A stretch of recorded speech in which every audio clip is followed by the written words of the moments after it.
Un mouvement peut faire la différence. Un mouvement peut effacer toutes les différences. Un mouvement peut libérer toute une génération.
Québec solidaire participe à la marche organisée par la Fédération étudiante universitaire du Québec parce que l'éducation devrait être au centre des préoccupations et des priorités de notre nation du Québec.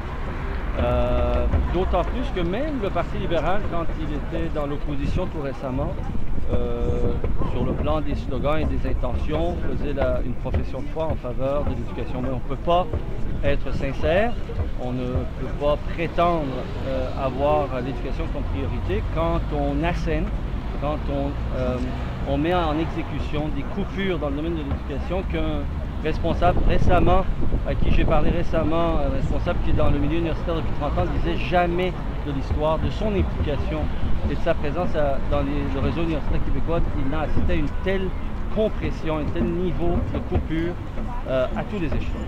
Alors on parle de l'éducation supérieure, mais on parle également de l'éducation secondaire, l'éducation primaire, qui font l'objet d'immenses... Ce qu'on reproche au gouvernement, c'est de mettre en œuvre une politique d'austérité qui pourtant, tout récemment, a été démontrée inefficace et même reconnue par le FMI comme étant complètement contre-productive pour ceux-là même qui cherchent supposément à redresser les finances publiques. L'Europe est dans un marasme économique dont on ne voit pas le bout, précisément parce que depuis 8 ans, à des degrés variables, tous les pays européens appliquent, sauf exception, des politiques d'austérité budgétaire qui ont mené l'Europe dans le trou, alors que des pays comme aussi différents que l'Islande ou les États-Unis ont choisi la relance par l'investissement public massif dans différents secteurs et qui voient leur situation économique excessivement améliorée et même un redressement de leurs finances publiques, ils commencent à payer leurs dettes. C'est vraiment pitoyable de voir ce gouvernement-là insister de manière entêtée, de manière fanatique sur ce qui peut être atteint. Ce n'est pas une religion parce qu'il faut penser aux équilibres dans des cycles et non à brève échéance. Toute politique, tout choix, que ce soit là comme ailleurs en société ou dans nos vies, qui est à courte vue, qui vise des échéances rapprochées sans tenir compte des effets à long terme, c'est un mauvais choix. Alors là comme ailleurs, l'équilibre budgétaire annuel, c'est une vue de l'esprit et c'est une mauvaise politique. Mais les équilibres budgétaires sur des cycles, oui, mais ce que je vous dis, c'est justement des pays comme l'Islande ou les États-Unis ont choisi de s'endetter pour investir massivement, pour lancer leur économie. Et là, qu'est-ce qu'on assiste?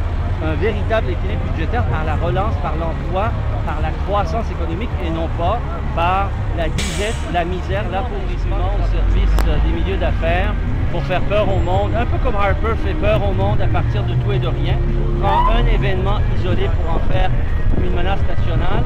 Avec la dette, au mesure des années, on a assisté à une entreprise de propagande qui a fini par faire croire aux gens que c'est un problème dont on ne pourrait régler les conséquences que par une privation, par des coupures, par l'austérité. Comme vous l'avez dit, la dette publique se résorbe, comme je l'ai dit tout à l'heure aussi, par des politiques de relance qui permettent à une économie d'être florissante, d'assurer des emplois, de relever le niveau de revenus de ses citoyens qui contribuent par leur impôt à résorber les dettes publiques.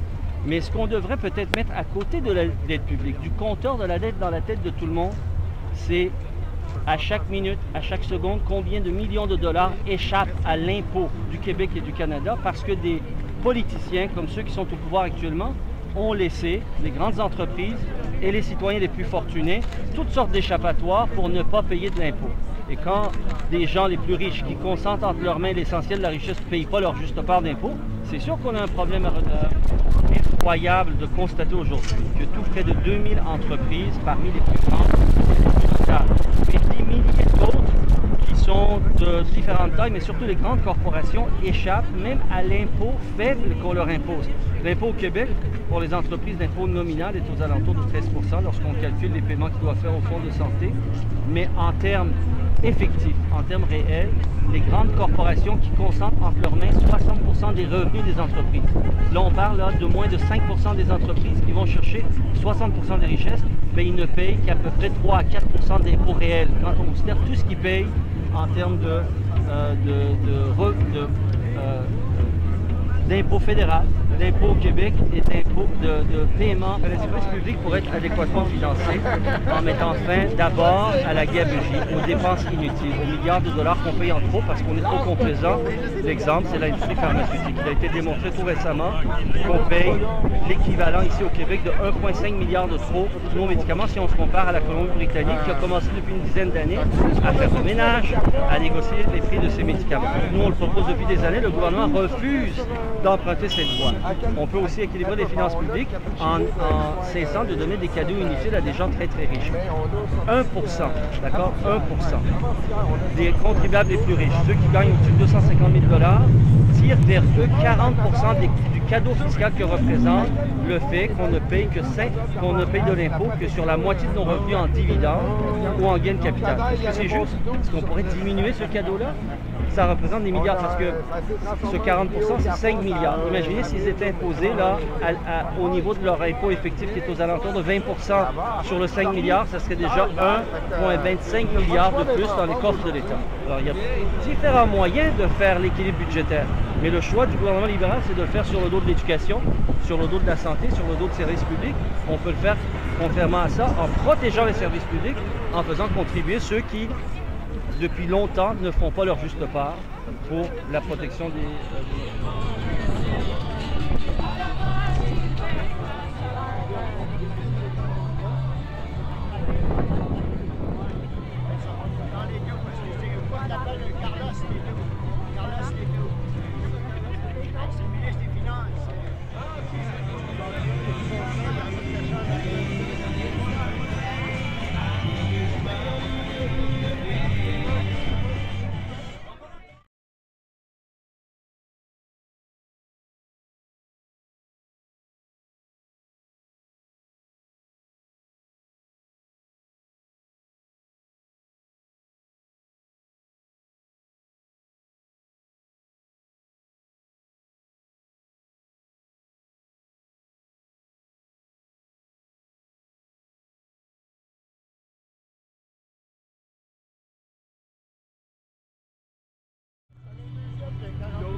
social, tu perds tout son froid.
L'égalité des chances, c'est aussi l'égalité pour toutes les générations.